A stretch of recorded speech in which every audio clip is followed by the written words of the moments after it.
ఏమిటి? ఇది బెండకాయరా. అమ్మా ఇది ఏమిటి? అది దొండకాయ. అమ్మా ఇది ఏమిటి? ఇది పుదీనా. అమ్మా ఇది ఏమిటి? ఇది దోసకాయ. ఇది ఏమిటి?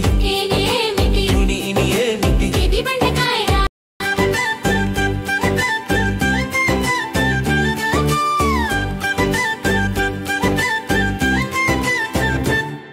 అమ్మా ఇది ఏమిటి? కరివేపాకు. అమ్మా ఇది ఏమిటి? ఇది కొత్తిమీర. అమ్మా ఇది ఏమిటి? ఇది కొబ్బరికాయ. అమ్మా ఇది ఏమిటి? ఇది కాకరకాయ. అమ్మా ఇది నాకు తెలుసు, ఇది వంకాయ. నాతో